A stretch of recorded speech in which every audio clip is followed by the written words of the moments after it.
Oh, well, it's not a difficult question, but in the Nigerian context, it could very easily be difficult. But if I use myself as an example, I'll say that the first platform to start with is wanting to be a builder, and nothing else. And once you started on that road, continue to acquire the mental image that building is me. I am building. That way, anything that has nothing to do with building is interest you. That's one. Two, everything that you're not sure about in building, you'll go after and learn about.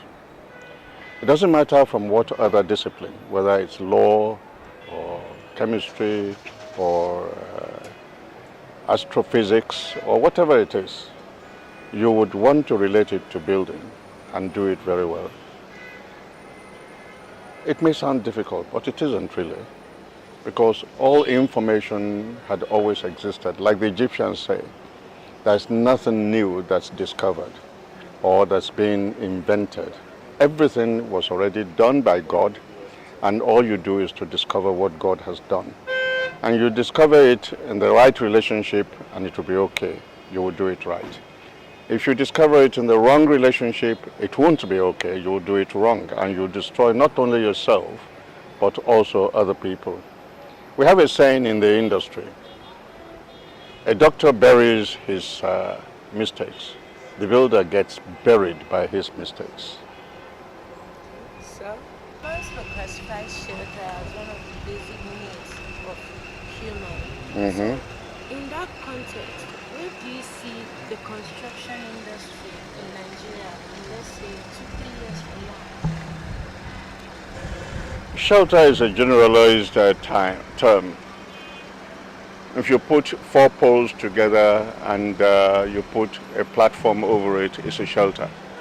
But it will not defend you against quite a fair amount of the elements. If it's windy, you will not be protected. If it's raining and it's wind blown, you will not be protected. If it's hot, you will not be protected. But nowadays, shelter has taken a different terminology. It should spell out not only comfort, but it will also spell out good health. It should spell out joy, happiness, a place where you can have fellowship and not regret it, a place where you feel like going to or staying in all the time, either for work or for pleasure or for sleeping or even for other things. I remember a professor of mine, a professor of philosophy, saying, your shelter should also be comfortable when you are sinning. But I don't recommend that you should do that. Believe me, if you start looking at Nigeria, you feel sorry compared with the rest of the world. The average Nigerian has not really thought about shelter in all its ramifications.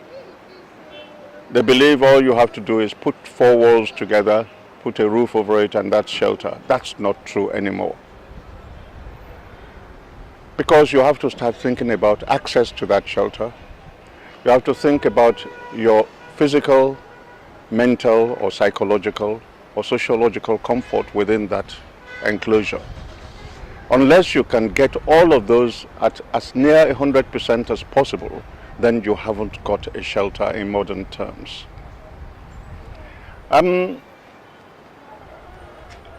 The concept differs from each individual depending on the exposure of the individual. The Nigerian individual is not well exposed when it comes to the nature of his shelter yet. Those who have gone abroad, they've lived in places that are comfortable shelters. But as soon as they come home, somehow they seem to want to forget it. They don't care anymore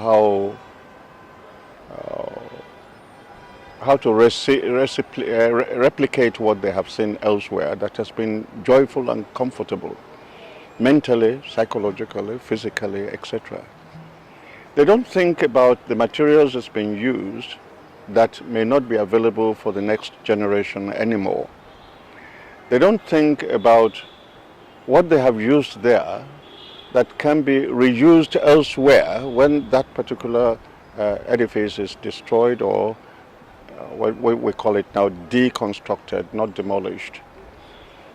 If you think about all that, not only will you have all the comfort that is available for shelter in this age, the successors in the community will also have the same amount of comfort, even better. We need to start thinking about that in Nigeria. That's why, for instance, we established the Green Building Council of Nigeria to think about reuse, replacement, and recycling. There is not too much damage done to the environment in Nigeria yet, as compared with other countries. So this is the right time to start thinking globally and acting locally. To do things the right way, first time, every time. Thank you so much, sir. You're welcome.